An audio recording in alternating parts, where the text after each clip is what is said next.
অথচ সুন্নি নাম নিয়ে আমার এই তাহিরি ভাইরা বহু মানুষকে বিভ্রান্ত করে জাহান্নামে নিয়ে যাচ্ছে। সতর্ক থাকা লাগবে না, এরা ঈমান যে বিক্রি করে ফেলছে, এরা নিজেরা তো জাহান্নামে যাচ্ছে, আপনাকেও নিয়ে যাওয়ার জন্য চেষ্টা চালাচ্ছে। ওরা গোপনে কত কিছু পায় আপনি জানেন না। সুতরাং আপনাদের এই রংপুর রাজশাহী এই দুই বিভাগে এই সুন্নি নাম নিয়ে যারা মানুষকে প্রকাশ্য শিরিক করায় তারা যেন আসতে না পারে। এই কথা বলেন। এরকম প্রতিটি জেলাতে আওয়াজ তুলবেন, আল্লাহর নামের সাথে যারা অন্য কাউকে ডাকো এটা শিরিক। দলিল দেবেন সূরা ফুরকানের 68 নম্বর আয়াতের প্রথম অংশে, লিখে নেন এটা। সূরা কি ফুরকান 19 নম্বর পারা 4 নম্বর পৃষ্ঠা 12 নম্বর লাইনে 68 নম্বর আয়াতের প্রথম অংশে আছে, ওয়াল্লাযীনা লা ইয়াদউনা মা'আল্লাহি ইলাহান আখার। আল্লাহর সাথে যাতে অন্য কাউকে যে ডাকে তার শাস্তি হবে ডবল। কয়টা? এরপরের আয়াতে আল্লাহ জবাব দিয়েছেন, ইদাফ লাহুল আযাব, ইদাফ লাহুল আযাব ইয়াউমাল কিয়ামাহ, কিয়ামতের দিন তাদের শাস্তি হবে ডবল। সুতরাং এই কাজে বুঝে করেন আর না বুঝে করেন, আজকে থেকেই ফিরে আসবেন। আল্লাহর সাথে এই তাহেরির মতো অন্য কাউকে আর ডাকা, আরো জোরে বলেন। অনেকে বলেন হুজুর নাম ধরলেন, আরে ভাই নাম না ধরলে তো আপনি টের পাবেন না। ওরা যে জাতিকে শিরিক করে মুশরিক বানাচ্ছে, নাম ধরবো না করবো কি? আজকে থেকে সিদ্ধান্ত নেবেন, আমি আল্লাহ বাদে অন্য কাউকে ক্ষমতার উৎস মানি না। যদি কোনো দল এটা বিশ্বাস করে ওই দলে আমি নেই। এটা কি শুধু সামিয়ানার নিচে না, মানে সামিয়ানার নিচ থেকে আপনি নিয়ে যাবেন না। হয়তো জিকিরের বেলায় আপনি আল্লাহ বাদে অন্য কারো নামে কেল্লা বাবা, ফতে বাবা, ইয়ালি বাবা জিকির করবেন না, কিন্তু ক্ষমতার উৎস জনগণ এইটা আপনি পাল্টাতে পারেন না। কি হয়েছে বলেন তো? আপনার কি মিথ্যা মনে হচ্ছে? কোরআনের কথা শোনার পরে যাদের মিথ্যা মনে হয় তারা কিয়ামতে যখন জাহান্নামের গেট দিয়ে ঢুকবে, ফেরেশতারা বলবে কি, তোমাদের কাছে কোনো নবী রাসূল যায়নি? আলেম ওলামা যে এ কথা কি তোমাদের বোঝায়নি যে ক্ষমতার উৎস আল্লাহ? এ কথা বোঝায়নি? তারা বলবে হ্যাঁ বলেছিল। ক্বালু বালা قد جاءنا نذير فكذبنا وقلنا ما نزل الله من شيء। আমাদের কাছে সতর্ককারী হামজা এসেছিল, আমাদের কাছে সতর্ককারী মাওলানা আব্দুস সাত্তার এসেছিল, কিন্তু মনে মনে হতো যে না, এরকম কিছু আল্লাহ নাজিল করেনি, ও মনে হয় মিথ্যা কথা বলছে। এরকম মানুষ দেশে নেই। কথা বলে না কেন? আমি যেগুলো বলছি যদি অথেন্টিক মনে না হয়, কোনো আলেমকে আপনি জিজ্ঞাসা করবেন, তুলে নিয়ে যান মোবাইলে। আল্লাহর সাথে যারা তাহিরি ভাইয়ের মতো অন্য কাউকে ডেকে জিকির করছেন, সে সুন্নি নাম নেন, গরম সুন্নি, ঠান্ডা সুন্নি, মিঠা সুন্নি, যাই বলেন আপনি জাহান্নামী, আপনার শাস্তি ডবল হবে। আল্লাহর সাথে অন্য কাউকে ডাকা, আরো জোরে দলিল আর একটা বলছি, সূরা আরাফ 9 নম্বর পারা 13 নম্বর পৃষ্ঠা 4 নম্বর লাইনের 180 নম্বর আয়াতের প্রথম অংশে আছে, ওয়ালিল্লাহিল আসমাউল হুসনা ফাদউহু বিহা। এটা আমার আলোচনার সাবজেক্ট না, এই জন্য আমি দলিলগুলো লম্বা করে বললাম না। যতটুকু বলেছি বাণীতে মিলিয়ে নেবেন, দেখবেন এই জীবনে আর কোনোদিন আল্লাহর সাথে আল্লাহ বাবা, ফতে বাবা জিকির আপনি আর করবেন না। আমার মনে হয় রংপুর রাজশাহী বিভাগে এগুলো নেই, হালকা আছে।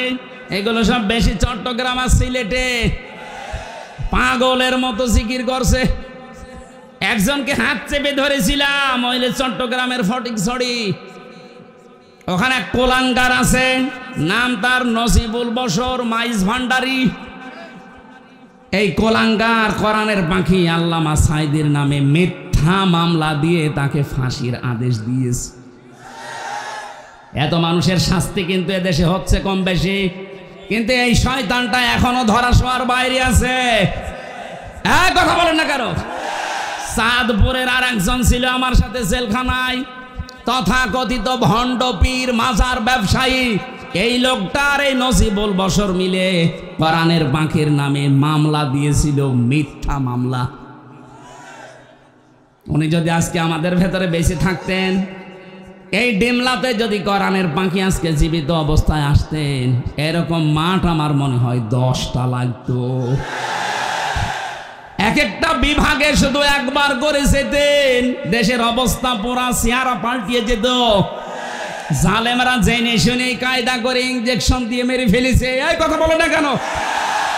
যাদের কারণে এই কাজ ঘটেছে, আমরা চাই এই 2 কুলাঙ্গারের ফাঁসি এই জমিনে হোক। নীলফামারী জেলার ডিমলা থানার অন্তর্গত কাকড়া হাই স্কুল মাঠ, ঝনাগাছ, চাপানি, কাকড়া বাজার আল কোরআন রিসার্চ ফাউন্ডেশনের উদ্যোগে 2 দিন ব্যাপী তাফসিরুল কোরআন মাহফিলের সমাপনী রজনীর স্বনামধন্য সভাপতি, আলোচনা যারা রাখলেন মাওলানা হুসাইন আহমেদ চুয়াডাঙ্গা, মুফতি মিজানুর রহমান সালেহি লালমনিরহাট, জনাব মাওলানা আশরাফুজ্জামান, অনেক মেহমানের নাম দিয়েছেন। আমরা একবারেই তাদের জন্য দোয়া করছি। সম্মানিত পরিচালক অধ্যক্ষ মাওলানা ওয়াহিদুজ্জামান বাবুল, অন্যান্য ওলামা ইকরাম, সামনে বসা মুসলমান ভাইরা, পর্দার আড়ালের সম্মানিতা মা এবং বোনেরা, প্রশাসনের ভাইরা, প্রাণপ্রিয় ডিমলাবাসী, মহান রব্বুল ইজ্জাত ওয়াল জালালকে তিনি যেই রকম তার শুকরিয়া আদায় করছি, ওই রকম ভাবে ইয়া রব্বি লাকাল হামদু কামা ইয়ামবাগি লিজালালি ওয়াজহিকা ওয়া আযীমি সুলতানিকা। হাদিস, নবীজি বলেন এই দোয়া যদি কেউ পড়ে, ফেরেশতারা এই সওয়াব লেখা বন্ধ করে দেয়। কারণ আল্লাহ যে কত বড় ফেরেশতারাও জানে না। মা কাদারুল্লাহ হাক্কা কদরিহি ইন্নাল্লাহা লাকাবিয়্যুন আজিজ। আমি আল্লাহ যে কোন অবস্থানে আছি, আমাকে যেভাবে ভয় করা দরকার, আমার বান্দারা আসলে আমাকে চেনে না, ওইভাবে ভয় তারা করতে পারে না। সুতরাং আল্লাহর প্রশংসা আমরা তার শেখানো বাক্য দিয়ে যেটা আদায় করলাম, আমাদের আদি পিতা হযরত আদম আলাইহিস সালাম রূহ পাওয়ার পরে তিনি যেই বাক্য দিয়ে প্রশংসা আদায় করেছিলেন, আদমের সন্তান হিসাবে আমরাও বলছি আলহামদুলিল্লাহ। দরুদ আর সালাম পড়ছি আমাদের নবী, মানবতার মহান শিক্ষক মুহাম্মদুর রাসূলুল্লাহ সাল্লাল্লাহু আলাইহি ওয়াসাল্লামের প্রতি। এই মাইকটা এদিকে ধরিয়ে দেন তো। এমন নবীর প্রতি আমরা দরুদ পড়েছি। এ পৃথিবীতে যত নবী আর রাসূল আল্লাহ পাঠিয়েছেন, প্রত্যেকটা নবী এবং রাসূলের কাছ থেকে এই স্বীকৃতি আল্লাহ নিয়েছিলেন যে যদি তোমাদের কাছে শেষ নবী মুহাম্মদুর রাসূলুল্লাহ এসে যায়, তোমাদের উচিত হবে তার প্রতি ঈমান আনা, তাকে সাহায্য করা। ওয়াইদ আখাযাল্লাহু মিসাকান নাবিয়্যিনা লামা আতাইতুকুম মিন কিতাবিন ওয়া হিকমাতিন সুম্মা জাআকুম রাসূলুম মুসাদ্দিকুল লিমা মাআকুম লা তু'মিনুন্না বিহি ওয়া লা তানসুরুন্না। আল্লাহ পাক বলেন, প্রতিটি নবীর কাছে কিতাব এবং হিকমত ছিল, তাদের কাছে আমি এই স্বীকৃতি নিয়েছিলাম এবং অঙ্গীকার নিয়েছিলাম যা আখেরি জামানায় যিনি আসবেন, যখন তাকে তোমরা পেয়ে যাবে, তার প্রতি ঈমান আনার ঘোষণা এবং তাকে সাহায্যকারী, এই ঘোষণা তোমাদের দেওয়া লাগবে।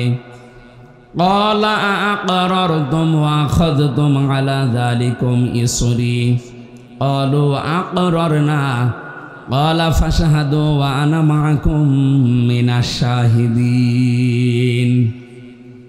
এই খেয়াল করে শুনবেন, আমি গতানুগতিক কথা বলছি না। হিসাব করেন, এই আয়াতটা নিয়ে চিন্তা ভাবনা করেন। মানুষ যখন আল্লাহর কালামের চিন্তা ভাবনা ছেড়ে দেয়, ওই জাতির ওপরে আমার আল্লাহ জাহিলিয়াত চাপিয়ে দেয়। এটা হাদিস। যখন আল্লাহ পাক তার কিতাবের আলোচনা বান্দাদের ভেতরে তাদাব্বুর না দেখে, চিন্তা ভাবনা না দেখে, তখন ওই জাতির উপরে গজব নাজিল করেন, যেটা এখন আমরা হাড়ে হাড়ে টের পাচ্ছি। এই বাংলাদেশে লালনের জীবনী নিয়ে গবেষণা হয়, রবীন্দ্রনাথ ঠাকুরের জীবনী নিয়ে গবেষণা হয়। আল্লাহর কালামের কোনো গবেষণাগার আছে দেশে? আল কোরআন রিসার্চ ফাউন্ডেশনে কি করে আমি জানি না, অবশ্যই কোরআনের চিন্তা ভাবনায় হচ্ছে এখানে, যদিও এটা নতুন নাকি 3 বছর কেবল শুরু হয়েছে। এটা কি সরকারি উদ্যোগে? ব্যক্তিগতভাবে আমরা চাই বাংলার প্রত্যেকটা জেলায় কোরআনে কারিমের গবেষণা করার জন্য রিসার্চ ফাউন্ডেশন সরকারের পক্ষ থেকে করা হোক। মুসলমানদের সম্পদ যদি কোরআনের পেছনে ব্যয় না হয়, তে ব্যয় হবে কি কালির পেছনে? বলেন। যত নবী এসেছিল তারা এই স্বীকৃতি দিয়েছে। আল্লাহ পাক বলেন যে মানুষগুলো স্বীকৃতি দেবে না, ফাইন তাওয়াল্লাউ ফাকুলু শাহাদু, হে নবী যে মানুষগুলো স্বীকৃতি দেবে না, ফাউলাইকা হুমুল ফাসিকুন, ওই মানুষগুলো পাপাচারী। বলেন নাউজুবিল্লাহ। কোনদিনই আয়াত যতবার পড়েছি আমি, ততবারই আমার ভেতরে ওতাল পাতাল চিন্তা ভাবনা এসেছে, আল্লাহ নবী যদি এখন থাকতেন, যত বড় বড় নবীর নাম আমরা কোরআনে পড়েছি, 25 জন নবীর নাম পেয়েছি। মুসা নবীর মতো এত বড় পাওয়ারফুল নবী, যিনি আল্লাহর সাথে কথা বলতেন। হযরতে ঈসা যাকে রুহুল্লাহ বলা হয়, আল্লাহর ফিকে দেওয়া রুহ। হযরতে আদম যাকে সফিউল্লাহ বলা হয়, হযরতে দাউদ আলাইহিস সালাম নবী আল্লাহ বলা হয়, ইব্রাহিম নবী খলিলুল্লাহ বলা হয়, ইসমাইল নবী জাবিউল্লাহ বলা হয়। এত বড় বড় পাওয়ারফুল নবীরা যদি আমাদের নবীকে পেয়ে যেতেন, তারা বলতেন লা তুমিনুন্না বিহি ওয়ালা তানসুরুন্না, লামে তাকিদ নুনে সাকিলা। আল্লাহ বলেন তাদের দ্বারাও তাদের উপরে ঈমান আনা এবং তাকে সাহায্য করা, এই স্বীকৃতি আমি নিয়ে নিতাম এবং কি তারা স্বীকৃতিও দিত। এখান থেকে আমি যেই শিক্ষাগুলো তাফসীর থেকে পেয়েছি, কোনো মানুষ যদি আল্লাহর ঘোষণা দেয় কিন্তু রেসালাতের ঘোষণা না দেয়, ওই মানুষ কখনো কাঙ্ক্ষিত মানের আল্লাহর কাছে মনোনীত হতে পারে না। আর আল্লাহর কাছে যে মনোনয়ন পাবে না, সে জান্নাতেও যাবে না।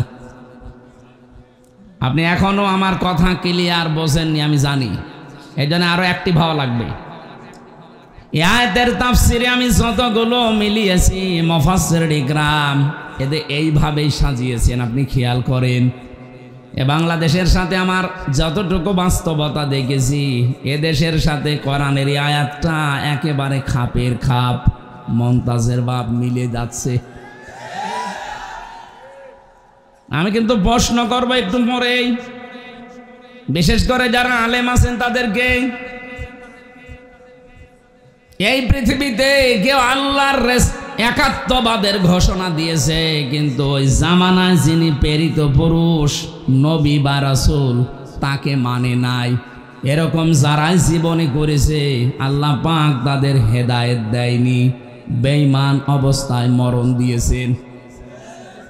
এটার বহু সাক্ষী আছে দুনিয়ায়। এই যে ফেরাউনের নাম শুনি আমরা, এই লোকটা যখন মারা যাচ্ছিল, হাত্তা ইযা দারাকাহুল গরক ক্বালা আমানতু আন্নাহু লা ইলাহা ইল্লাল্লাযী আমানাত বিহি বানু ইসরাঈল ইলা আখির আয়াত। সূরা ইউনূসের 90 নম্বর আয়াতে আল্লাহ বলেন, ও যখন ডুবে যাচ্ছিল, ও তখন এই ঘোষণা দিয়েছে, আমি ঈমান আনলাম ওই আল্লাহর উপরে যার উপরে বানি ইসরাঈলরা ঈমান এনেছে। ওয়া আনা মিনাল মুসলিমিন, আমি তো মুসলমান। এরপরও ফেরেশতারা আমারে পানিতে চোবাই কেন?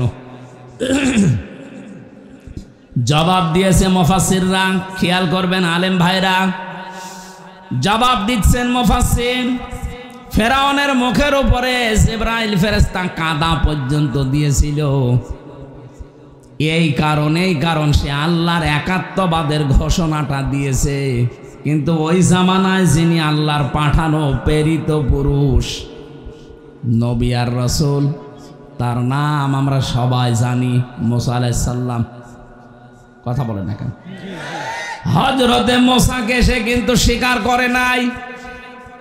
ও যদি ওই সময় বলতো লা ইলাহা ইল্লাল্লাহ মুসা কালিমুল্লাহ, আল্লাহ ওরে মাফ করে দিত। কিন্তু রিসালাতের ঘোষণা দেয়নি, শুধু আল্লাহর একাত্মবাদের ঘোষণা দিয়েছে। আপনাকে যদি ইমানদার হতে হয়, অবশ্যই অবশ্যই ওই জামানায় যিনি প্রেরিত পুরুষ থাকে তাকেও মেনে নেওয়া লাগবে।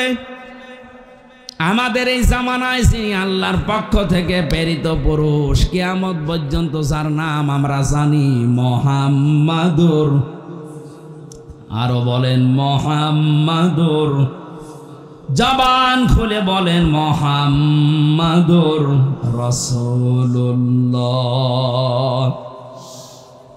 আমি কেন বললাম বাংলার সাথে মিলে যায়? এই বাংলাদেশে বহু মানুষ আমরা দেখতে পাচ্ছি, এদেরকে যদি জিজ্ঞাসা করেন ওরা বলবে আমরা কি নামাজ পড়ি না, রোজা রাখি না, হজ করে এসেছি, আমরা দান সাদকা করি। এই যে চারটা কথা বললাম, নামাজ পড়া, রোজা রাখা, দান করা, সাদকা করা আর হজ করা, এই চারটা কাজ কার হুকুম? আরো জোরে বলেন। আপনি আল্লাহর কথা, আল্লাহর আইনগুলো মেনে নিচ্ছেন, কিন্তু আল্লাহ পাক এই জামানায় যাকে শেষ নবী করে পাঠালেন, প্রেরিত পুরুষ মুহাম্মাদুর রাসূলুল্লাহ, আপনি তার জীবন আদর্শ মানতে কথা বললেই মনে হয় যে আপনি মনে করেন রাজনীতি করছে। আরে ভাই, নবীজি নিজে প্রেসিডেন্ট ছিলেন, রাজনীতি না করলে উনি প্রেসিডেন্ট হইলেন কি করে? আমাদের যিনি প্রেসিডেন্ট আছেন চুপ্পু মিয়া, উনি কয়েকদিন আগেই ঘোষণা দিয়েছে আমাকে ঠেলা দিয়ে ফেলে দেওয়া যাবে না, আমি রাজপথ থেকে উঠে এসেছি। তার মানে রাজনীতি না করলে আপনি রাষ্ট্রনায়ক হতে পারবেন না। কথা বলেন না কেন? নবীজি অবশ্যই রাজনীতি করেছেন, নাই তো রাষ্ট্রনায়ক হলেন কি করে? এই ছোট কথাটা আপনার কাছে আসে না কোন কারণে? আমি জানি আপনি এই কথা যদি মেনে নিতেন,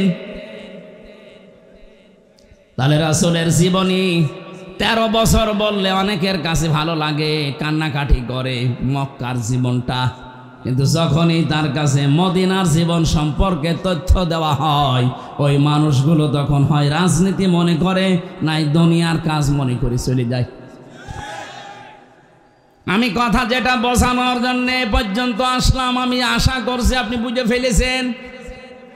আপনি আল্লাহর হুকুম মানেন, আমি দেখতে পাচ্ছি আপনি নামাজ পড়েন, রোজা রাখেন, হজ করে এসেছেন, দান সাদকাও করেন, মসজিদ মাদ্রাসার সভাপতি সেক্রেটারি বসে আছেন।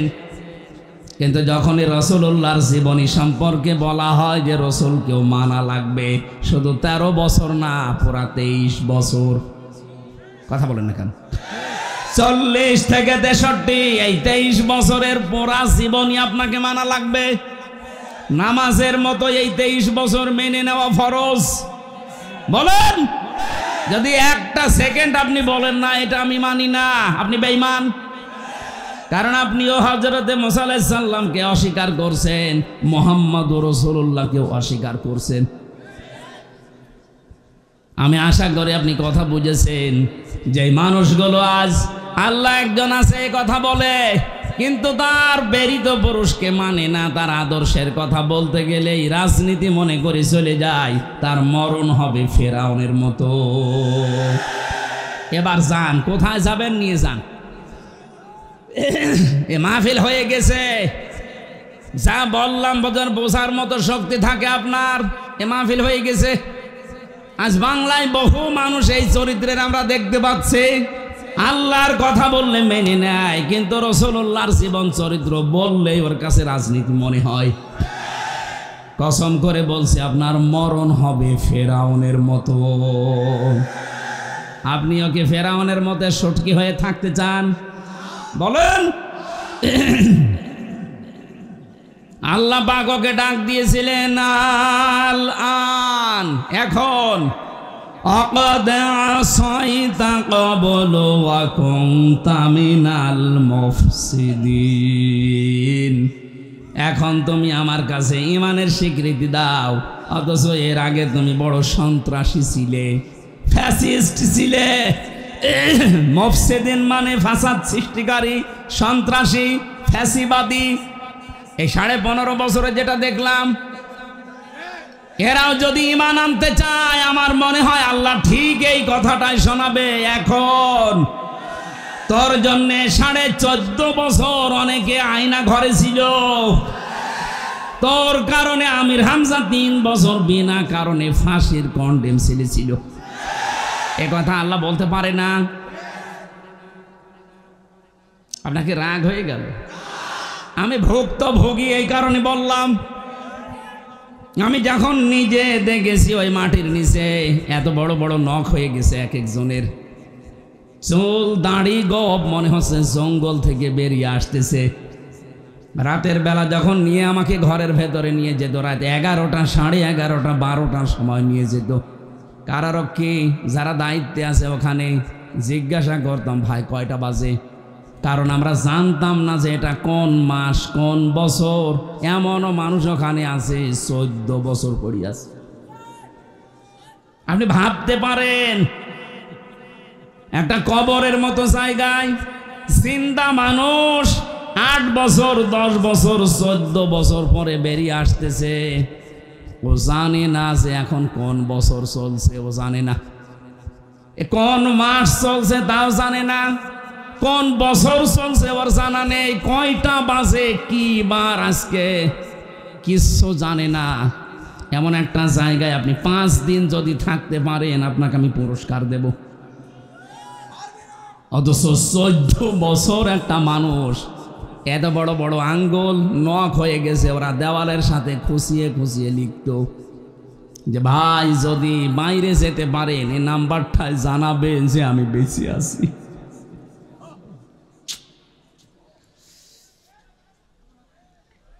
এত বড় কাজ আপনার করার পরও এখনো পর্যন্ত কোনো অনুশোচনা নেই, এখনো পর্যন্ত আপনি কোনো অনুতপ্ত হন না। আপনার বৃদ্ধি দিন যাচ্ছে, আরো বাড়তেছে। নিজে নিজে মোবাইল রেকর্ড করে উল্টা পাল্টা কলগুলো মানুষের কাছে ছড়িয়ে আরো বিশৃঙ্খলা তৈরি করছেন। আপনাকে কে বলেছে গাইবান্ধার যুবলীগের নেতার কাছে কল দিতে? জীবনে তার খোঁজ নিয়েছেন কোনোদিন? আজকে বিপদে পড়েছেন, ঠেলায় পড়ে ঢেলায় সালাম করছেন। আপনার এই কলগুলো আমার মনে হয় যিনি দায়িত্বে আছে বাংলাদেশের উপদেষ্টায়, প্রধান উপদেষ্টার উচিত, যারা এদেশে বিশৃঙ্খলা তৈরি করতে চায়, সন্ত্রাসী কর্মকাণ্ড উস্কে দিতে চায়, তাদের ওইগুলো যেন বন্ধ করা হয়। এই কলগুলো কোনো দরকার নেই, কারণ দেশের যার দ্বারা উপকার হয় না তার দরকার কি? এদেশ থেকে আমরা যাদেরকেই বাইরে পাঠাই, মাসে মাসে তারা রেমিটেন্স পাঠায়, টাকা পাঠায়। আপনি আজ 3 মাস গেছেন, 1 টাকাও পাঠাননি। 1 টাকাও দিয়েছে? 1টা টাকাও দেয়নি। কি করছেন আপনি ওখানে? অন্তত যা আছে বিক্রি করে টাকাগুলো পাঠাতে পারেন না? আমার চাচা আছে, আমার দাদা আছে সৌদি আরবে, প্রতি মাসে মাসে তারা দেশের জন্য টাকা পাঠায়। রেমিটেন্স যোদ্ধা বলা হয় তাদেরকে। এমনকি অন্তর্বর্তীকালীন সরকারের প্রধান উপদেষ্টা সহ যারা আছে, তারা এখন এই রেমিটেন্স যোদ্ধাদের জন্য বিমানবন্দরে আলাদা ফ্যাসিলিটি দিচ্ছে। তা আপনি কোন কারণে 3 মাস বসে আছেন, 4 আনাও পাঠান না? কি হবে আপনারা দিয়ে? আমি আশা করবো সেই কয়দিন আছেন 3 মাসের হিসাব করে প্রতি মাসে অন্তত 20,000 করেও টাকা পাঠান। 1টা টাকাও পাঠান না। আন্দাজে শুধু দেশে কি করে আরো গন্ডগোল তৈরি করা যায়, বিশৃঙ্খলা তৈরি করা যায়। এভাবে যদি চলতে থাকেন আপনার মরণ হবে ফেরাউনের মতো। ওকে আল্লাহ যেমন বলেছিল আল আন, এখন তোর কারণে হাজারো বান্দা বান্দি দুনিয়ায় আসতে পারে নাই। ৭০,০০০ বনি ইসরাইলের শিশুদেরকে তুই হত্যা করেছিস। ৭ জন সব চাইতে যারা ঈমান এনেছিল ৭ জন জাদুকরকে তুই হত্যা করেছিস। শুধু হত্যা না, মেরে ফেলার আগে হাত পা বিকলাঙ্গ করে বিপরীত দিক থেকে কেটে দিয়েছিস। আমি হিসাব করলাম সূরা শুআরার তাফসিরে আয়াতটা পড়ার পর কোরআনে কারিমে আল্লাহ লামে তাকিদ দিয়েছেন, যারা ঈমান এনেছিল মুসা নবীর প্রতি ওই জাদুকরদের ভেতরে ৭ জনকে সে অঙ্গ কেটে দিয়েছিল বিপরীত দিক থেকে, এক হাত আর এক পা। এই কথা বলছেন এখানে যারা আলেম আছে এনারা তো জানবে। ৭ জন মানুষকে তার অঙ্গ হানি করার কারণে ফেরাউন আজ ইতিহাস হয়ে আছে। অথচ এই লেডি ফেরাউন, এর কারণে ২২২৭ জন এই হাত কেটে ফেলা লেগেছে, পা কেটে ফেলা লেগেছে। কারণ এমন ভাবে গুলি করেছে, গুলি বের করার জন্য পা কেটে ফেলা লাগবে।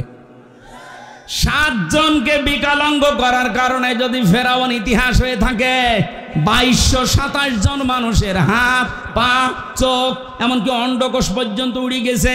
এ কত বড় ফেরাউন! এরে যদি আল্লাহ হেদায়েত দেয়, আমার মনে হয় ফেরাউনকেও হেদায়েত দেওয়ার দরকার ছিল। কারণ সেও এরকম আয়না ঘর বানায়নি। এই কথা বলেন না কেন? তার শাস্তির কথা আমরা পড়েছি হাদিসে কোরআনে, কিন্তু আয়না ঘরের কথা পড়িনি। দেখি ইতিহাস বানিয়ে গেলেন আপনি। হয়তো আপনি আর ৫-৭ বছর ১০ বছর পরে মরে যাবেন, কিন্তু কিয়ামত পর্যন্ত আপনার নামটা মানুষ নিলেই ফেরাউনের মতো হামানের মতো ঘৃণা করে নেবে।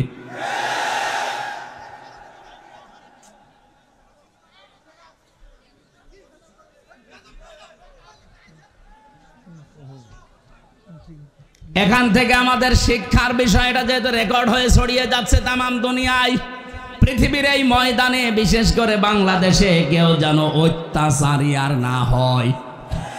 সামনে যারা আসবে তারা যদি চেয়ারে বসে আবার ওদের মতো অত্যাচার করে, এ বাংলার জনগণ তাদেরকে এরকম জুতা পিটা করে বিদায় দেবে।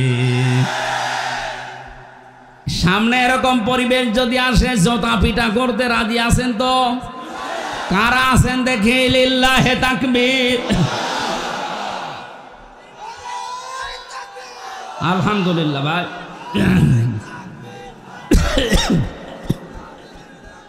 হ্যাঁ, আওয়াজ বন্ধ করেন। কথা অনেক গুরুত্বপূর্ণ কথা আছে সামনে। আমি আজকে দিনের বেলায় নীলফামারী ছিলাম, ওখানে আয়াতটা শেষ করতে পারিনি। ওই কথাগুলো আজকে এখানে শেষ করবো ইনশাল্লাহ।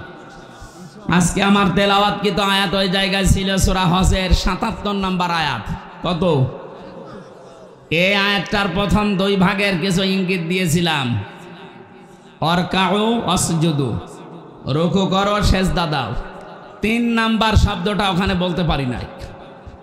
আল্লাহ রাব্বুল আলামিন ঈমানদারকে ডাক দিয়ে জানিয়েছেন, ওয়া'বুদু রাব্বাকুম ওয়াফআলুল খায়রা লাআল্লাকুম তুফলিহুন। হে পৃথিবীর ঈমানদারেরা, আমরা ঈমানদার না বেঈমান? আরো জোরে বলেন তো। কোন বেঈমান আছেন? দেখেন আপনি আছেন নাকি? না, আমি বলছি দেখেন, এটা থার্মোমিটার আছে ঈমান মাপার। নবীজি বলেন, ইদা সাররাতকা হাসানাতুকা ওয়া সাআতকা সাজ্জিআতুকা ফাআনতা মুমিন। সাহাবী প্রশ্ন করলেন, হে নবী, আমার যে ঈমান আছে আমি কিভাবে এটা বুঝবো? নবীজি বললেন, যখন তোমার ভালো কাজগুলো তোমাকে আনন্দ দেবে আর অন্যায় কাজ করলে তোমার মন থেকে একটা বাধা আসবে, তখন বুঝবে তোমার ঈমান আছে। বাংলাদেশে আপনি তাকান তো, এখন নাই যে পরিবেশ আছে, এর আগের যে অবস্থা, ভালো কাজ সবার কাছে ভালো লাগতো? বলেন। এই যে তাফসীর মাহফিলে কত মানুষ এসে কোরআনে কারিমের গাইডলাইন পায়, এটা ভালো কাজ না মন্দ কাজ? এই ভালো কাজটাও যাদের কাছে ভালো লাগে নাই, যারা 144 ধারা পর্যন্ত জারি করেছে, এদের ঈমান থাকে কি করে? এদের তো ভালো কাজ ভালো লাগে নাই। অন্যায় কাজ দেখলেও তাদের কাছে অন্যায় মনে হয়নি। 2006 সালে 28 অক্টোবর লগি বৈঠার তাণ্ডবে জসিম ভাইয়ের মতো জীবিত মানুষকে যারা রাজপথে পিটিয়ে মারার পরে লাশের উপরে ড্যান্স দিয়েছে, এটা যে কত বড় ঘৃণিত কাজ, পৃথিবীর ইতিহাস পাল্টিয়ে ফেলেছেন আপনি। পৃথিবীর বহু ইতিহাস আমি পড়েছি, কিন্তু এই ইতিহাস আমি পড়িনি, পাইওনি, কারো কাছে শুনিওনি যে মানুষ হত্যা করার পরে তার লাশের উপরে ড্যান্স দেওয়া যায়। অথচ আপনারা এটা করে দুনিয়াকে দেখিয়েছেন। কথা বলেন ঠিক কিনা?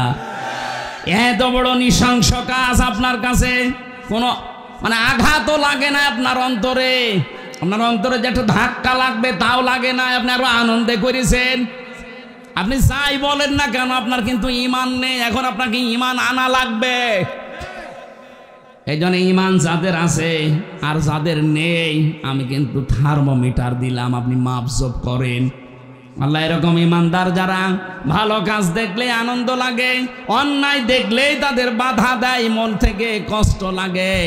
নবীজি বলেন ফাংতা মুমিন, তখন তুমি বুঝবে তোমার ঈমান আছে। এরকম ঈমানদারকে ডাক দিয়ে আল্লাহ এখানে 4টা কথা জানিয়েছেন। রুকু করো, সেজদা করো, আমি আল্লাহর ইবাদত করো, আর ভালো ভালো কাজের আঞ্জাম দাও, আশা করা যায় তোমরা সফল হবে। এটা বাংলা অর্থ ছিল। এবার আমরা ব্যাখ্যায় যাচ্ছি। যেহেতু প্রথম 2টা আমি বলেছি, ওখানে ওটা রিপিট করতে চাই না। 3 নাম্বার, ওয়াবুদু রাব্বাকুম, তোমরা ইবাদত করো তোমাদের রবের। কার? আরো জোরে বলেন। শব্দটা ইবাদত। ইবাদত ব্যাপক অর্থবোধক একটা শব্দ। এটা শুরু হয় মানুষের জীবনে নিজের কাছ থেকেই। আমি পড়া কোরআন শরীফ এই যে সামারাইজ করে করে করে করে 9টা ইবাদত মিলিয়েছি আমাদের পুরা জীবনে। যদি ইবাদতগুলো আমাদের পুরা জীবনে আমরা সেট করতে পারি, এর পরের শব্দটা যাওয়ার সময় দেখবেন একটা আলাদা অনির্বচন সুখ আপনি পাবেন। দেখেন শব্দের দিকে খেয়াল করেন। আল্লাহ রাব্বুল আলামিন বলেন তোমাদের ইবাদত করা লাগবে তোমাদের রবের। কেন? ইয়া আইয়ুহান নাস উবুদু রাব্বাকুমুল্লাযী খালাকাকুম ওয়াল্লাযীনা মিন ক্বাবলিকুম লাআল্লাকুম তাত্তাকুন।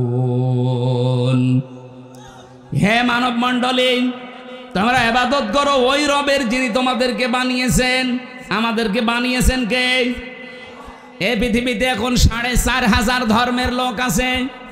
যে সেই ধর্ম মেনে চলে, সে ওই ধর্মের একজন দেবতাকে অবশ্যই মানে না। মানে না? আপনি হিন্দুদেরকে বলেন, ওরা বলবে না যে আল্লাহ আমাকে বানিয়েছে। হ্যাঁ, ওরা বলবে ওদের যে দেবতা আছে 33 কোটি, এর ভেতরে 12 মাসে ওরা 13 পূজা করে। ওই সমস্ত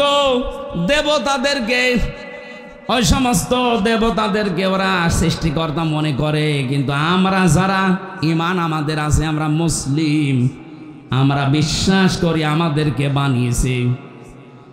আরো জোরে বলেন। এদেশে একজন পাগল ছিল, আমি নাম নিলাম না, ও বলতো না মানুষ হিসাবে আল্লাহ আমাদেরকে বানিয়েছেন, এটা আমরা মানি না। আমরা এসেছি বানরের কাছ থেকে। আমাদের পূর্বপুরুষকে বানর বলেন নাউজুবিল্লাহ। এই দেশের মানুষকে এই শিক্ষায় শিক্ষিত করার জন্য শিক্ষা ব্যবস্থায় পর্যন্ত এইটা দেওয়ার চেষ্টায় ছিল। সে পাগল এখন পালিয়েছে, কোথায় আছে খুঁজে পাওয়া যাচ্ছে না। ষাঁড়, ওর নাম সার না, ষাঁড়। জাফর ইকবাল কি সুন্দর নাম দিয়েছেন। অথচ এদেশের মানুষকে বেঈমান বানানোর জন্য, আল্লাহ ভোলা বানানোর জন্য বহু চেষ্টা চালিয়েছে, কিন্তু সফল হতে পারেনি। আমাদেরকে বানিয়েছেন কে? শুধু আমাদের না, আমাদের পূর্বপুরুষ যারা, আমাদের আদি পিতা হযরতে আদম থেকে শুরু করে সবাইকে কে বানিয়েছেন? আল্লাহ পাক বলেন তোমাদের সবাইকে আমি বানিয়েছি। এটা যদি সত্যি বাস্তবতায় নিয়ে যেতে পারো, আশা করা যায় তোমরা আল্লাহ ভীরু হতে পারবে। এখানে কয়েকটা উদাহরণ আল্লাহ নিজের থেকে দিচ্ছেন।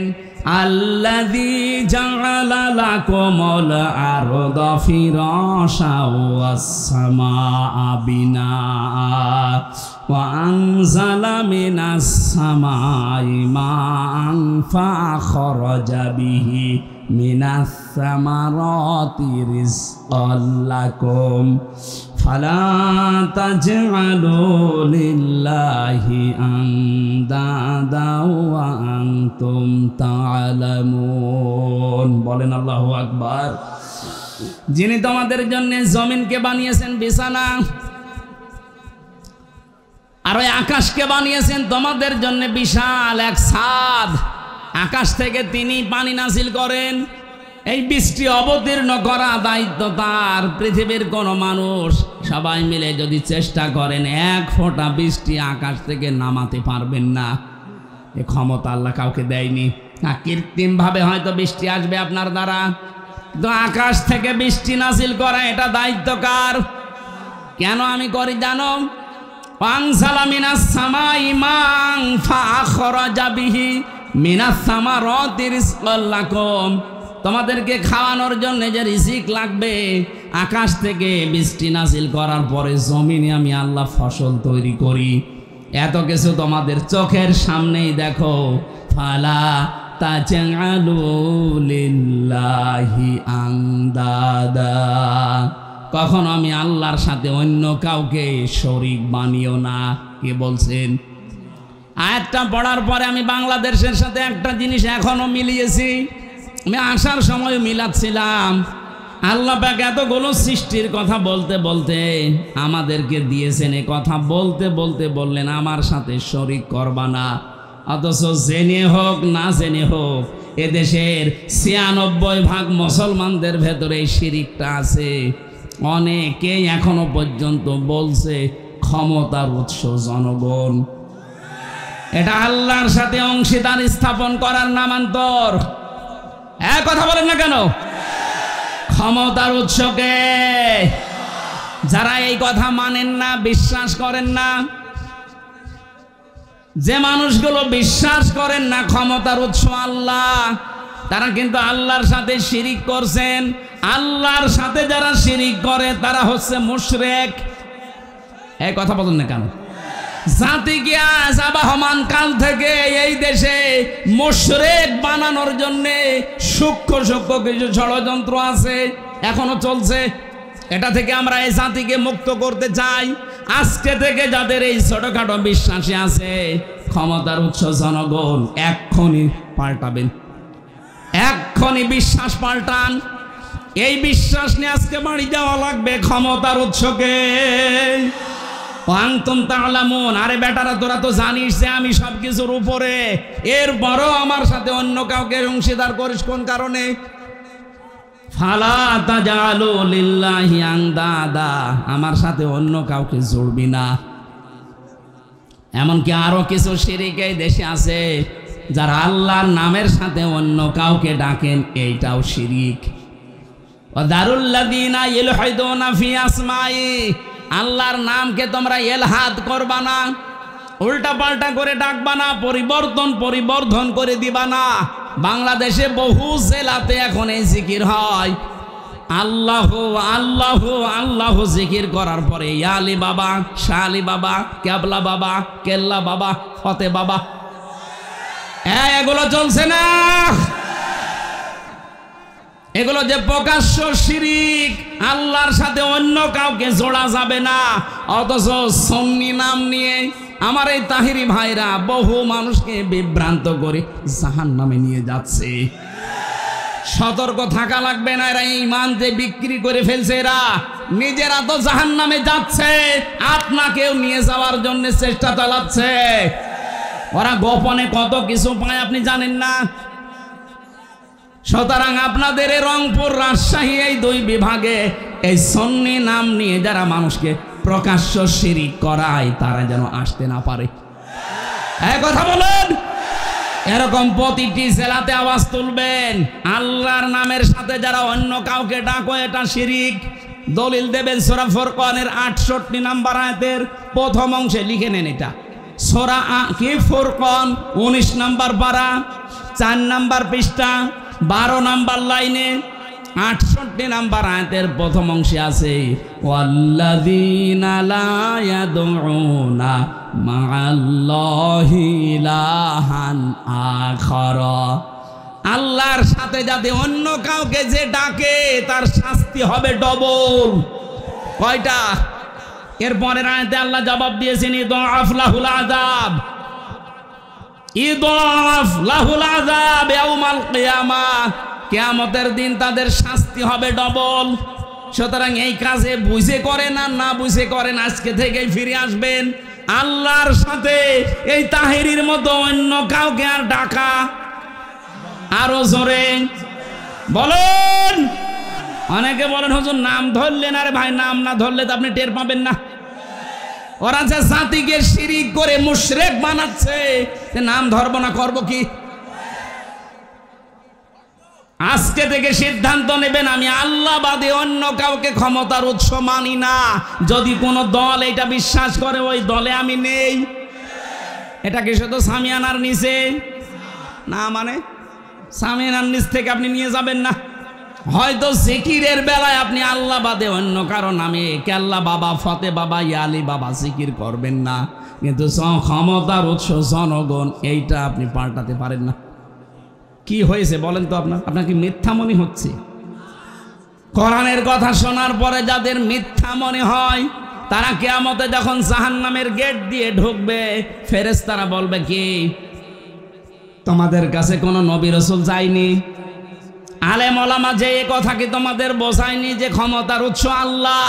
এ কথা বোঝায়নি? তারা বলবে হ্যাঁ বলেছিল। ক্বালু বালা قد جاءنا نذير فكذبنا وقلنا ما نزل الله من شيء।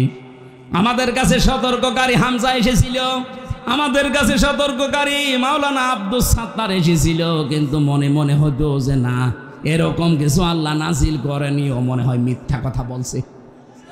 এরকম মানুষ দেশে নেই। হ্যাঁ কথা বলে না কেন? আমি যেগুলো বলছি যদি অথেন্টিক মনে না হয়, কোনো আলেমকে আপনি জিজ্ঞাসা করবেন, তুলে নিয়ে যান মোবাইলে। আল্লাহর সাথে যারা তাহিরি ভাইয়ের মতো অন্য কাউকে ডেকে জিকির করছেন, সে সুন্নি নাম নেন, গরম সুন্নি, ঠান্ডা সুন্নি, মিঠা সুন্নি, যাই বলেন আপনি জাহান্নামী, আপনার শাস্তি ডবল হবে। আল্লাহর সাথে অন্য কাউকে ডাকা। আরো জোরে দলের আর একটা বলছি, সূরা আরাফ 9 নম্বর পারা 13 নম্বর পৃষ্ঠা 4 নম্বর লাইনের 180 নম্বর আয়াতের প্রথম অংশে আছে ওয়ালিল্লাহিল আসমাউল হুসনা ফাদউহু বিহা। এটা আমার আলোচনার সাবজেক্ট না, এই জন্য আমি দলিলগুলো লম্বা করে বললাম না। যতটুকু বলেছি বাণীতে মিলিয়ে নেবেন, দেখবেন এই জীবনে আর কোনোদিন আল্লাহর সাথে আল্লাহ বাবা, ফতে বাবা জিকির আপনি আর করবেন না। আমার মনে হয় রংপুর, রাজশাহী বিভাগে এগুলো নেই, হালকা আছে। এগুলো সব বেশি চট্টগ্রাম আর সিলেটে পাগলের মতো জিকির করছে। একজনকে হাত চেপে ধরেছিলাম ওইলে চট্টগ্রামের ফটিকছড়ি, ওখানে এক কোলাঙ্গার আছে, নাম তার নসিবুল বশর মাইজ ভান্ডারি। এই কোলাঙ্গার কোরআনের পাখি আল্লামা সাইদির নামে মিথ্যা মামলা দিয়ে তাকে ফাঁসির আদেশ দিয়েছে। এত মানুষের শাস্তি কিন্তু এদেশে হচ্ছে কম বেশি, কিন্তু এই শয়তানটা এখনো ধরাছোঁয়ার বাইরে আছে। এক কথা বলেন না কেন? চাঁদপুরের আর একজন ছিল আমার সাথে জেলখানায়, তথাকথিত ভণ্ড পীর মাজার ব্যবসায়ী। এই লোকটার এই নসিবুল বশর মিলে কোরআনের পাখির নামে মামলা দিয়েছিল, মিথ্যা মামলা। উনি যদি আজকে আমাদের ভেতরে বেশি থাকতেন, এই ডিমলাতে যদি কোরআনের পাখি আজকে জীবিত অবস্থায় আসতেন, এরকম মাঠ আমার মনে হয় 10টা লাগতো। এক একটা বিভাগে শুধু একবার করে যেতেন, দেশের অবস্থা পুরা চেহারা পাল্টিয়ে যেত। জালেমরা জেনে শুনে কায়দা করে ইনজেকশন দিয়ে মেরে ফেলেছে। এই কথা বলে না কেন? যাদের কারণে এই কাজ ঘটেছে, আমরা চাই এই দুই কোলাঙ্গারের ফাঁসি এই জমিনে হোক।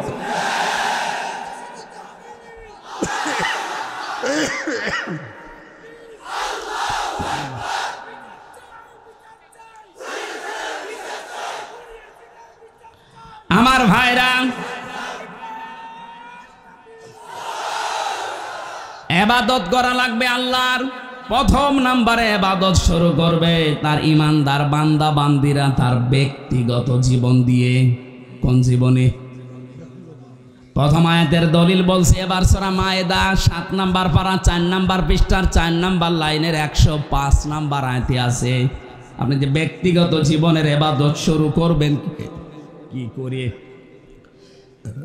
আল্লাহ রাব্বুল আলামিন বলেন ইয়া আইয়ুহাল্লাযীনা আমানু আলাইকুম আনফুসাকুম লা ইয়াদুররুকুম মান দাল্লা ইযা হাতাদাইতুম ইলাল্লাহি মারজিউকুম জামিআন ফায়ুনাব্বিয়ুকুম বিমা কুনতুম তা'মালুন। বলেন আল্লাহু আকবার। খুব খেয়াল করে শুনবেন, ইবাদত শুরু হচ্ছে এবার। প্রথমেই শুরু হবে ইবাদত আপনার ব্যক্তি জীবন থেকে।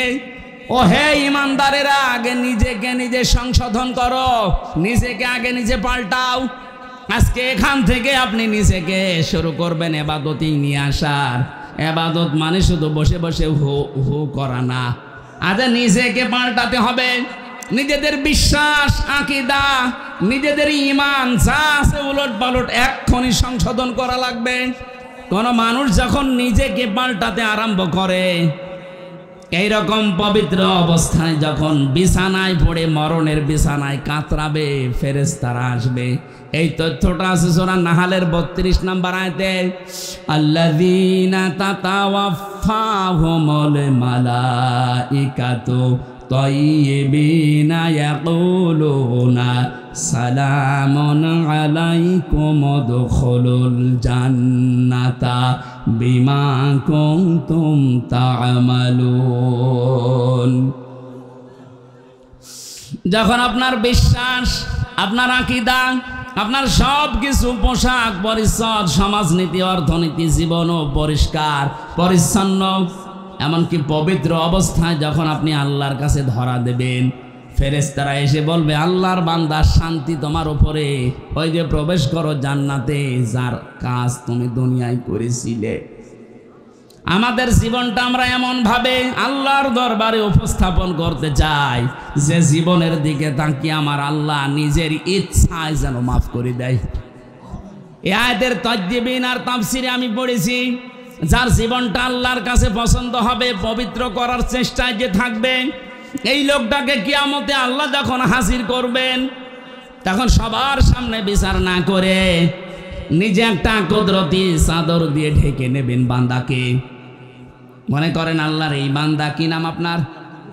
আব্দুর রশিদ সাহেবকে আল্লাহ ঢেকে নেবেন কুদরতি চাদর দিয়ে, সবার সামনে থেকে আলাদা করে নিজে আলাদা ঢেকে নিয়ে বলবে, রশিদ এই অপরাধগুলো দুনিয়ায় করেছিলি। চিন্তা করবে আমি এখন কিভাবে অস্বীকার করি, আমার তো চোখের পলক পর্যন্ত আল্লাহ জানে। কথা বলেন না কেন? ইয়ালামু খায়িনাতাল আ'য়ুনি ওয়া মা তুখফিস সুদূর। চোখের পলকে কি ইশারা করো কেউ জানে না, এ খবর জানে কে? তোমার মনের ভেতরে কি উকি ঝুঁকি মারে কেউ টের পায় না, এটা টের পায় আমি আল্লাহ বসে বসে। চিন্তা করবে আমার মনের ভেতরে কি আছে সেটাও যখন আল্লাহ জানে, এখানে আর মিথ্যা কথা বলে আমার কোনো বাঁচার উপায় নেই। তাজবিন আর ব্যাখ্যায় ফি জিলালিল কোরআন মুফাসসির লিখেছেন, তখন আব্দুর রশিদ ডাক দিয়ে বলবে, মাবুদ আমার ভুল হয়ে গেছে, আমার ভুল হয়ে গেছে, এখন তুমি যা করবে করো।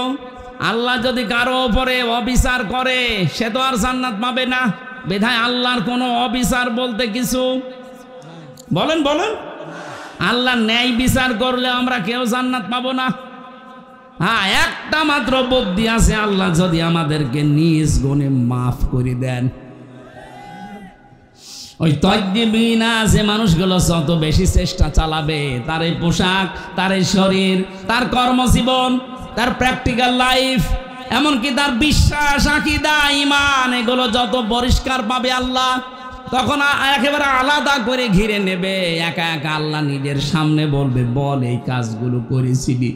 স্বীকৃতিটা নেওয়ার পরে যখন দেখবে অসহায়, এই অসহায়ত্ব আল্লাহর কাছে প্রকাশ করার পরে আল্লাহ বলবেন, যা আজকে তোরে আমি মাফ করে দিলাম, কাউকে বলবি না।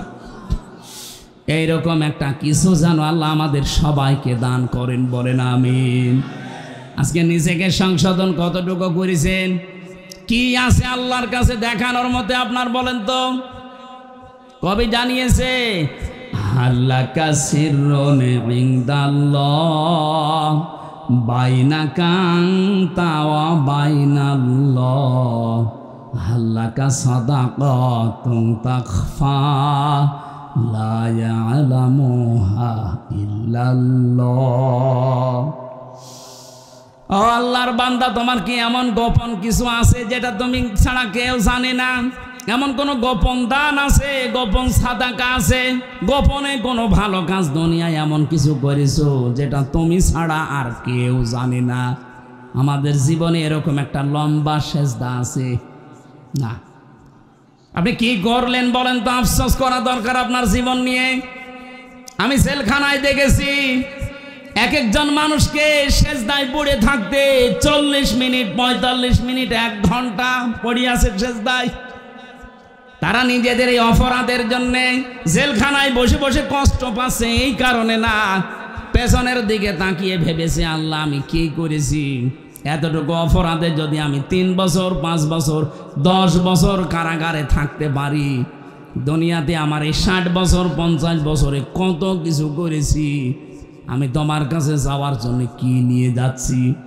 এই অনুশোচনা বোধ থেকে দেখতাম রাত 2টা, 2:30টায় উঠে 2 রাকাত নামাজে 1.5-2 ঘন্টা কাটিয়ে দিত। ওই সময় একটা আলাদা মজা পাওয়া যেত, বাইরে এসে ওইটা এখন আর আমরা পাচ্ছি না। আমাদের নিজেদের জীবনকে এখনই সংশোধন করার সময় এসেছে।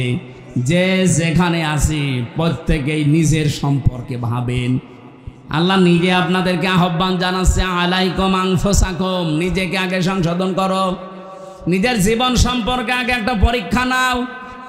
ও ইমানদারেরা, অমাল হায়াতুদ দুনিয়া ইল্লা মাতাউল গুরুর, পৃথিবীর জমিন ধোঁকা, আপনার সম্পদ আদি ধোঁকা, সন্তান আদি ধোঁকা, স্ত্রী ধোঁকা, মা বাবা ধোঁকা, ক্ষমতা এটাও ধোঁকা।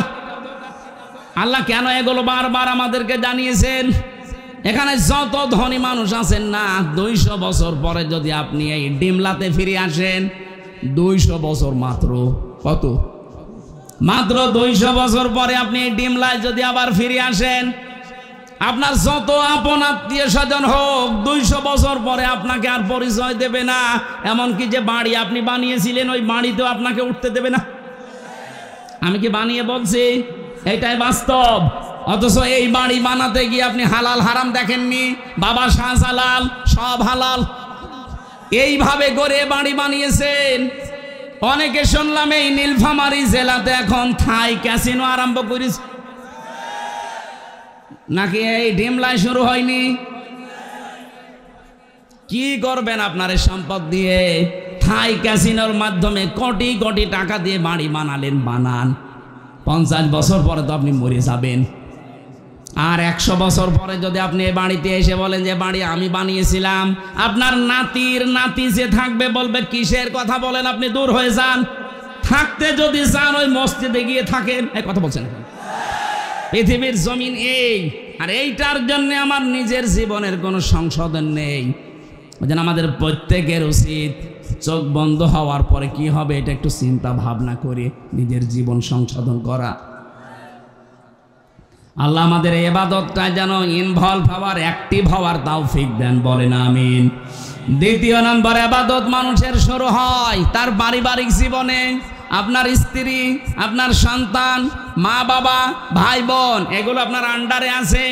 নিজে তো জাহান্নাম থেকে বাঁচবেন, এদেরকেও বাঁচানোর চেষ্টা করবেন।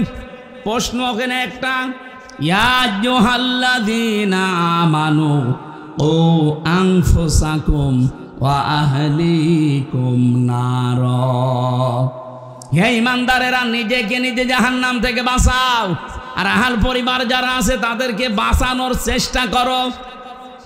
আপনি নিজেকে বাঁচাবেন, এইটা ফরজ। আর যারা আপনার আন্ডারে থাকবে, আপনার ছেলে মেয়ে, আপনার স্ত্রী পুত্র, আপনার ভাই বোন, মা বাবা, এদেরকে বাঁচানোর চেষ্টা করা ফরজ। বাঁচানো ফরজ না, চেষ্টা করেও যদি না বাঁচে আপনার দায় নেই, কিন্তু চেষ্টা করার এইটা আপনার জন্য ফরজ। আমি সহ যারা এখানে আছি, এই চেষ্টা করার কিছু মাধ্যম আছে। এদেশে যারা একামতে দিনের দায়িত্ব পালন করে তাদের কাছে একটা গঠনতন্ত্রের বই আছে, রিপোর্ট বই আছে। ওখানে দেখবেন ধারায় লেখা আছে প্রতি সপ্তাহে একটা বৈঠক আপনি বাড়িতে কোরআন আর হাদিস দিয়ে পরিবারস্থ লোকদের নিয়ে করেন কিনা। যেহেতু এখন আমাদের সব কিছু বন্ধ হয়ে গেছে, চালু হচ্ছে আস্তে আস্তে। আমরা আশা করব আপনাকে আমি জামাত ইসলাম, ছাত্র শিবির, চরমনাই, খেলাফত মজলিস, খেলাফত আন্দোলন করতে বলছি না, কিন্তু এইটা আপনি করেন নিজের পরিবারে, দেখবেন আস্তে আস্তে ফল পাবেন। নিজের স্ত্রীকে, নিজের ছেলে মেয়েকে, মা বাবাকে, যাদের সাথে আপনার পর্দা, অন্তত যাদের সাথে মেলামেশা করা, দেখা সাক্ষাৎ করা জায়েজ আছে, পরিবারস্থ লোকদেরকে নিয়ে সপ্তাহে 1 দিন বা 2 দিন একটু আধা ঘন্টা 1 ঘন্টার জন্য বসবেন। কোরআনের কোনো তাফসির খুলে শোনাবেন, হাদিস শরীফ থেকে কিছু শোনাবেন। আস্তে আস্তে 1-1.5 মাস সময় নেন, দেখবেন পরিবর্তন আসতে আরম্ভ হয়েছে। আপনার পরিবারের যারা দুনিয়াদার ছিল আস্তে আস্তে আখিরাতের দিকে ঝুঁকবে। এটা আমার বানানো নিয়ম না, কোরআনে কারিমে নিয়ম আল্লাহ দিয়েছেন। আমি তাফসির থেকে লিখেছিলাম, আল্লাহ রাব্বুল আলামিন বলেন 3 নম্বর ইবাদত হবে তোর সামাজিক জীবনে। সামাজিক জীবনের ইবাদত সূরা নিসার 36 নম্বর আয়াতে আল্লাহ জানিয়েছেন, ওয়া'বুদুল্লাহা ওয়ালা তুশরিকু বিহি শাইআন ওয়া বিল ওয়ালিদাইনি ইহসানা। আল্লাহর ইবাদত করো, শরীক করবা না তার সাথে। আর মা বাবা যাদের আছে তাদের সেবা করো, তাদের পেছনে খরচ করো। এ কথা কার? আরো জোরে। আমরা অনেক সন্তান আছি, এই ইবাদতটা পারিবারিক জীবনে করতে চাই, কিন্তু বাধা হয়ে দাঁড়ায় আমার বউ। কথা বলেন না কেন? এখানে যত সন্তান আমরা আছি, যত স্বামী, কোন স্বামী কি জীবনে এইটা চাইবে সে মাতাল স্বামী হোক? তারপরেও সে চাইবে যে আমার মা বাবাকে আমি আলাদা করে দেই, বৃদ্ধাশ্রমে রেখে আসি। কথা বলেন না কেন? এই নীলফামারীর কিশোরগঞ্জে গিয়েছিলাম বৃদ্ধাশ্রম দেখার জন্যে। এই পাশে 20 জন, এই পাশে 20 জন মার বাবা বসে আছে চেয়ার নিয়ে। ওদের চোখের দিকে তাকিয়ে দেখলাম প্রত্যেকেই তার সন্তানের জন্য বরদোয়া করছে। আরে ভাই, তাদেরও তো আমার মতো ছেলে মেয়ে আছে। হ্যাঁ, এখানে একটা মাসলা আছে। আপনার যে বউ, এই বউ যদি আপনার মা বাবার সেবা না করে, তাদের পেছনে খরচ না করে, তাহলে সেই মেয়েটার গুনাহ হবে না? পুত্রবধূর এটা দায়িত্ব না, ফরজ না? আর তার নৈতিক একটা দায়িত্ব আছে, সে যদি করে সওয়াব পাবে, না করলে গুনাহ নেই। কিন্তু মা বাবার সেবা করা, তাদের পেছনে খরচ করা, তাদের পেছনে সময় দেওয়া, এটা আমি সন্তান, আমি ছেলে হই আর মেয়ে হই, আমার প্রতি ফরজ। এই ফরজ দায়িত্ব আমরা ভুলে যাচ্ছি কোন কারণে? এটা যে ইবাদত অনেকে আমরা জানি না। মা বাবার সাথে হাসি মুখে কথা বলা ইবাদত। নবীজি বলেন, মা বাবার দিকে যদি কেউ রহমতের নজরে তাকিয়ে থাকে, সে একটা নফল হজের সওয়াব পায়। আমরা তাকিয়ে থাকি মা বাবা বাদ দিয়ে শ্বশুর শাশুড়ির দিকে। কথা বলে না কেন? সম্মানিতা মা বোনেরা, আপনাদের ইবাদত বলছি এবার।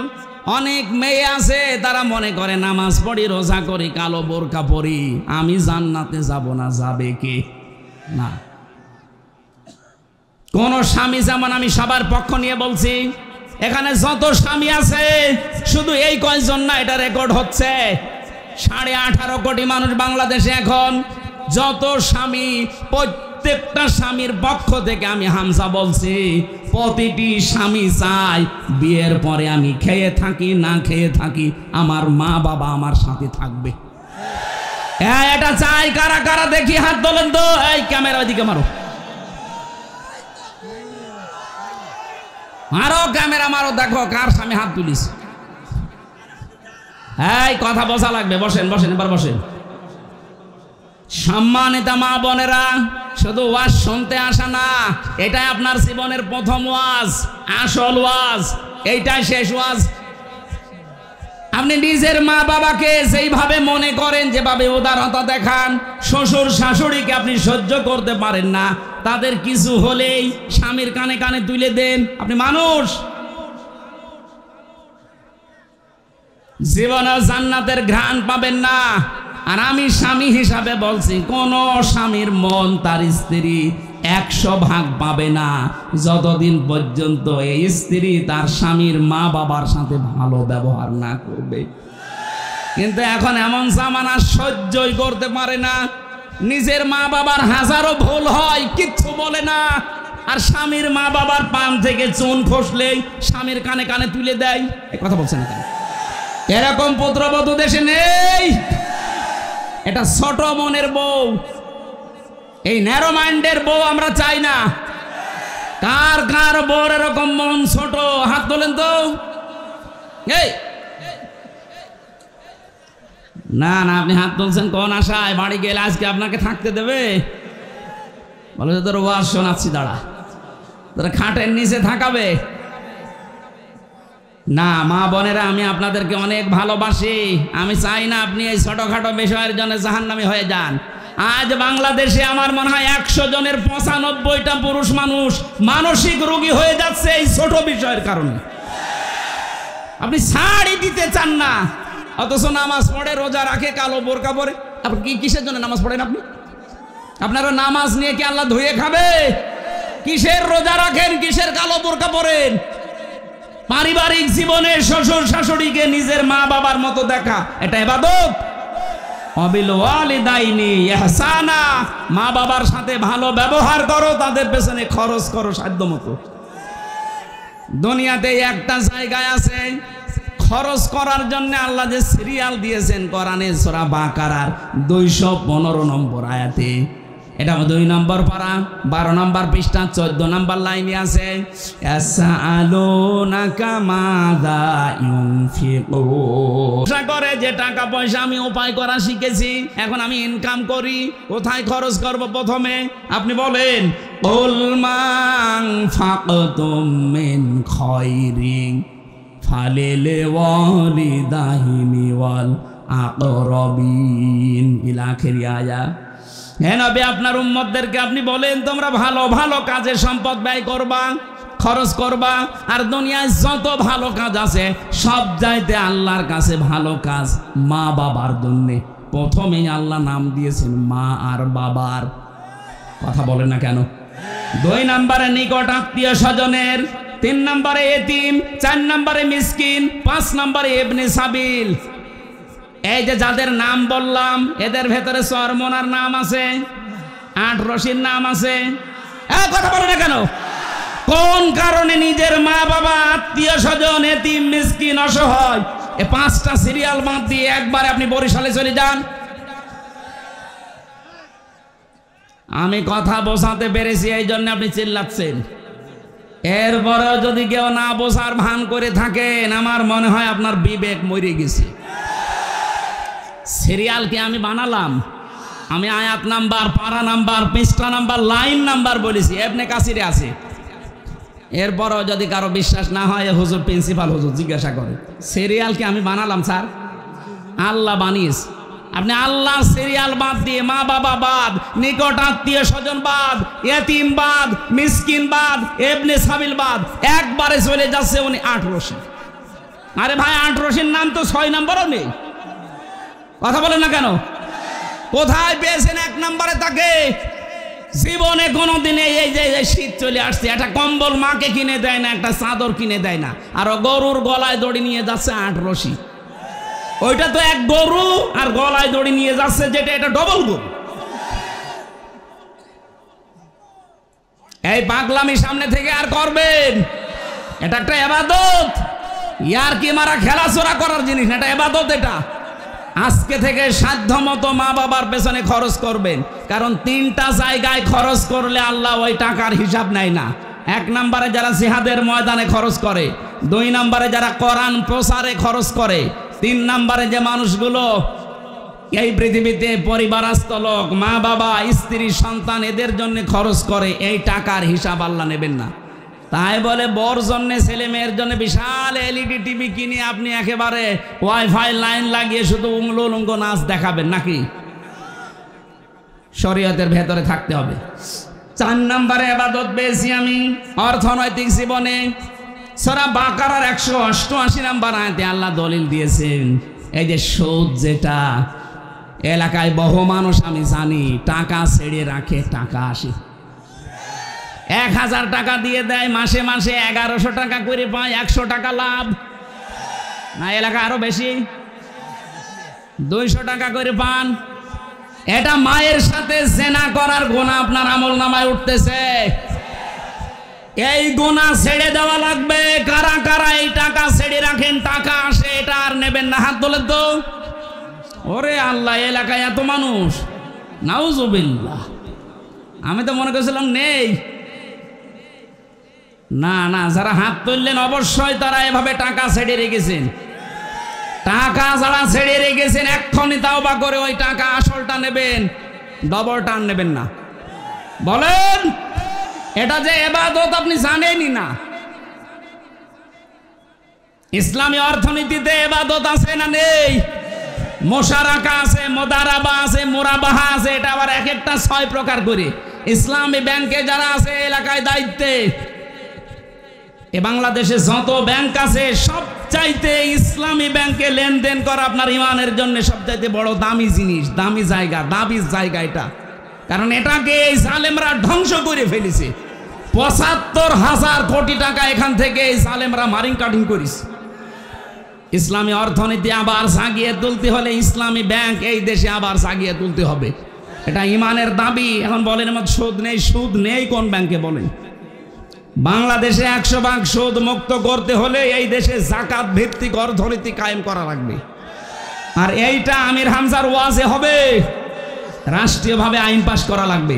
যতদিন পর্যন্ত যাকাত ভিত্তিক অর্থনীতি দেশে কায়েম না হয় ততদিন পর্যন্ত অন্তত আপনি এই কাজ করেন। বিশ্ব নবী নিজে যতদিন মক্কায় ছিলেন ততদিন কাবা শরীফের দিকে নামাজ পড়েন নাই। এ কথা বললেন না? নামাজ পড়েছেন 13 বছর, না পড়েননি? কিভাবে পড়লেন? ওখানে তো 313টা মূর্তি ছিল। যতদিন ইসলাম কায়েম না হয় ততদিন উনি মূর্তির সামনে নিয়ে নামাজ পড়েছিলেন। বলেন, একটা মূর্তিকেও সরাতে পেরেছিলেন? হ্যাঁ, যখন মদিনায় গিয়ে রাষ্ট্র ক্ষমতা পেলেন তখন নিজে এসে রাষ্ট্রীয় ক্ষমতার দায়িত্ব নেওয়ার পরে এবার মূর্তিগুলো ভাঙলেন। আলীকে বললেন সাফ করো, পোড়া পরিষ্কার করে। উনি নামাজ পড়েছেন না পড়েন নাই? তাহলে যতদিন পর্যন্ত রাষ্ট্রে ইসলাম না আসবে, যাকাত ভিত্তিক অর্থনীতি কায়েম যতদিন দেশে না হবে ততদিন আপনি ইসলামী ব্যাংকে কারবার করেন, কোনো গুনাহ হবে না।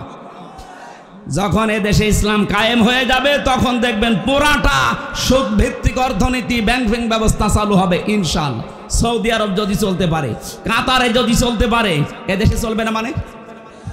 রাষ্ট্রীয়ভাবে ইসলামটা এনে দিন। আফগানিস্তানে চলছে না ব্যাংক, সুদ আছে।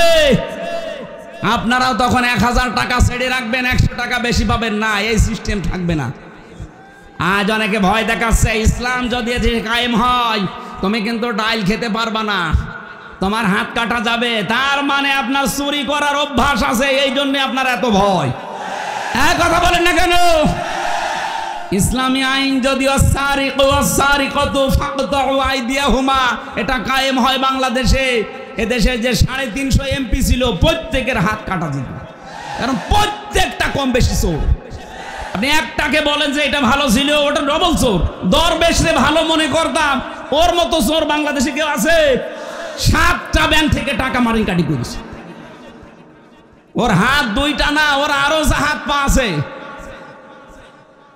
2 হাত 2 পা, আরো হাত আছে, আরো পা আছে, ওইগুলো কাটা পড়ে দিত। আমরা অর্থনৈতিক জীবনের ইবাদত বুঝতে পারছি না। অনেকে যে জমি জায়গা নিয়েও সুদ খান। আমি আব্দুর রশিদ সাহেবকে 1 বিঘা জমি দিলাম, ওনার কাছ থেকে 1 লাখ টাকা নিলাম। চাষ করে খাবো যতদিন, টাকা ফেরত দেওয়া লাগবে না ততদিন। যখন ফিরিয়ে দেব তখন টাকা ফেরত নেবে, এটা নেই? এটার নাম কি? এই বন্ধকে যারা আছেন তারা সুদ খাচ্ছেন, হবে না। দুইটা পদ্ধতি আছে, যদি মিটাতে পারেন তাহলে আপনার এটা জায়েজ হবে। এক নম্বরে, যতদিন আপনি চাষ করে খাবেন ততদিন সরকারের খাজনা যেটা বছরে বছর ওইটা আপনি দেবেন, যে চাষ করে খাচ্ছে। আর যখন উনি আমার কাছ থেকে টাকা ফেরত নেবে তখন কমপক্ষে 8-10 হাজার টাকা কম নেওয়া লাগবে। আমার মনে হয় এটা লস হয়ে যায় বলে অনেকে করবে না। বাবা শাহজালাল জাতে মাতাল হলো, এরা টালে ঠিক আছে।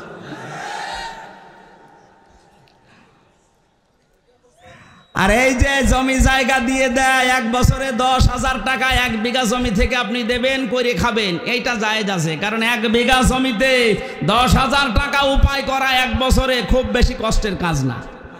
কথা বলেন না কেন? আর একটা সিস্টেম আছে, খাই খালাসি, টাকা দেবেন জমিকারে খাবে, ওই টাকার ফেরত দেওয়া লাগবে না, খেয়ে দেয়ে শোধ। এটা আছে এলাকায়? না, এইটা নেই। আমি জানি এলাকা বাংলাদেশে কোনো জায়গায় নেই, খালি এটা হাদিসে আছে, তাছাড়া আমাদের দেশে নেই। মানুষ বললো না সাথে মাতাল, তাহলে ঠিক আছে। এক লোক নাকি ছেলে খালি ফুল ছিটতো বাগান থেকে, বাগানের মালিক যে বলছে চাচা আপনার এই ছেলে যে আমাদের বাগানের ফুল ছেড়ে আপনি নিষেধ করতে পারেন না। নিষেধ করবো কি করে, ওর মাথা একটু খারাপ, এই কারণ। ছেলে বলছে বাবাজি আমার পাশে তো আপনার বাগান, ওর মাথা যদি খারাপ হবে, ও বাগানের ফুল ছেড়ে আমার, আপনারটা ওর মাথা খারাপ। তো অত খারাপ না, তা আমরা তো এইরকম পর্যায়ে আছি। এতগুলো মাসলা বললাম, মাথা খারাপ, অত খারাপ না। ও খাই খালাসিতে নেই, 1 বিঘা জমিতে 10 হাজার, এইটাই নেই। আছে ওই 1 বিঘা জমিতে 90 হাজার 1 লাখ, ওইটাই। যারা টাকা ছেড়ে রাখছেন, টাকা আসে প্রতি মাসে মাসে, এই সুদের মতো মায়ের সাথে জেনা করার গোনা বাদ দেওয়ার দরকার নেই। যারা দিতে পারেন না তারা নামাজ কালাম ছেড়ে দেন। কি হবে আপনার নামাজ দিয়ে? আপনার একদিকে মায়ের সাথে জেনা করার গোনা উঠতেছে, আর একদিকে আপনি নামাজ পড়ছেন, কাটাকাটি, মাঝখানে জান্নাত যাবেন ফাও না। এ ভণ্ডামি আল্লাহ বুঝবে। এরপরে পেয়েছি আমি রাজনৈতিক জীবনের ইবাদত, সূরা নেসার 59 নম্বর আয়াতে। ধর্মীয় জীবনের ইবাদত সূরা ইমরান, আলে ইমরানের 85 নম্বর আয়াতে। সাংস্কৃতিক জীবনের ইবাদত সূরা আনফালের 60 নম্বর আয়াতে। রাষ্ট্রীয় জীবনের ইবাদত সূরা মায়েদার 44 নম্বর আয়াতে। আন্তর্জাতিক জীবনের ইবাদত সূরা মায়েদার 51 নম্বর আয়াতে। এক একটা আয়াতের ব্যাখ্যায় লক্ষ লক্ষ কথা লিখা আছে। আমি আমার রাত 10টার পরে কথা বলা নিষেধ, এখন বাজে 11টা। আমার শরীরে যার অবস্থা, 3 বছর জালেমরা যা করেছে আমার সাথে, আমার শরীর আর পেরে দিচ্ছে না। আর তারপর আজকে 3টা চলছে।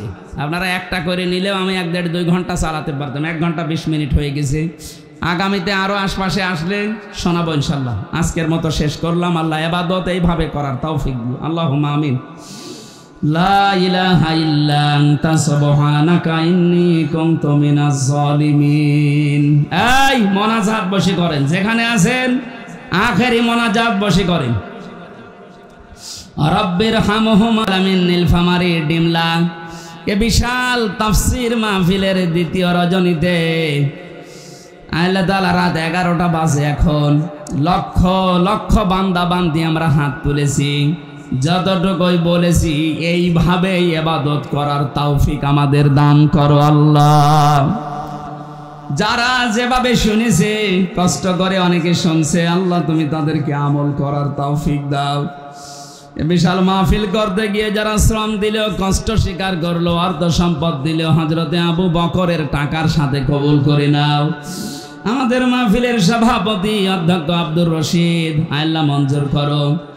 যত অতিথি এখানে এসেছে, আল্লাহ তাআলা আমাদের দায়িত্বশীল ভাইরা যারা এসেছে, বিভিন্ন রাজনৈতিক দলের নেতা কর্মী যারা এসেছে, কোরআনে কারিমে বর্ণিত ইবাদত এইভাবে করার তৌফিক দিও।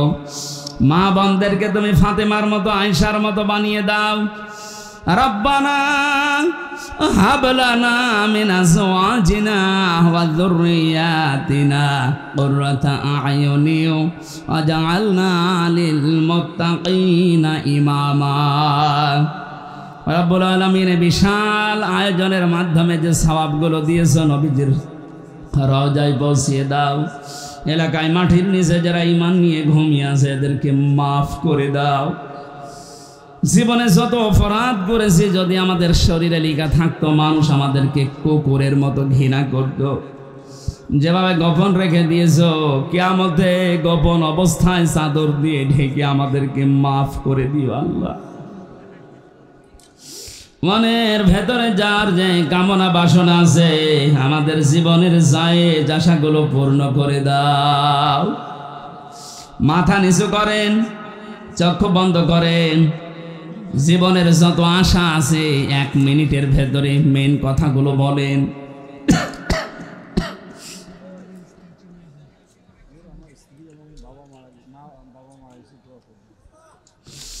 রব্বুল আলামিন তোমার বান্দা বান্দীদের মনের ভেতরে যার যে কামনা বাসনা আছে মেহেরবানি করে জায়েজ আশাগুলো পূর্ণ করে দাও। সভাপতি, প্রধান অতিথি যারা দোয়া চেয়েছে, অনেকের স্ত্রী, অনেকের মা বাবা হারিয়েছে, মাওলানা মিজানুর রহমান আল্লাহ তার স্ত্রী সন্তানকে কবুল করে নাও। নওশাদ ভাই তার মায়ের জন্য দোয়া চেয়েছে, বাবার জন্য আল্লাহ তাদেরকে ক্ষমা করে দাও। মাওলানা হোসাইন তার বাবাকে হারিয়েছে, কবরটা জান্নাতুল ফেরদাউস বানাও। রব্বুল আলামিন আমার পরিবারকে তুমি মঞ্জুর করো। হাফেজ আবু বকর সিদ্দিক, তানভীর ভাই সহ যত মানুষ আমরা দূর দূরান্ত থেকে এসেছি একেবারে খালি হাতে ফেরত দিও না আল্লাহ। কিছু না কিছু আমাদের হাতে তুমি দাও। তাফসীর মাহফিলের জনক বলা হয় যাকে, কোরআনের পাখি শহীদ আল্লামা দেলাওয়ার হোসাইন সাইদি রহমতুল্লাহ আলাইকে কবরে তুমি জান্নাতুল ফেরদাউস দিয়ে দাও। আগামীর বাংলাদেশ কোরআনের হাতে তুলে দাও। চর্ম চোখে যেন দেখতে পারি তোমার কালাম দিয়ে বাংলাদেশের 56,000 বর্গ মাইল চলছে। যত ষড়যন্ত্র আছে বাইরের জগতের সব দেশের ষড়যন্ত্র থেকে আমাদেরকে বাঁচাও। আগামীতে অনুষ্ঠানটা কোরআনের জন্য আরো বড় করে কবুল করে নাও। কখন কার মরণ চলে আসে জানি না, মরতে আমাদের দুঃখ নেই, কিন্তু আমরা ঈমান নিয়ে মারা যেতে চাই। ফেরেশতা আজরাইল আসলেই যেন পড়তে পারি লা ইলাহা ইল্লাল্লাহু মুহাম্মাদুর রাসূলুল্লাহ।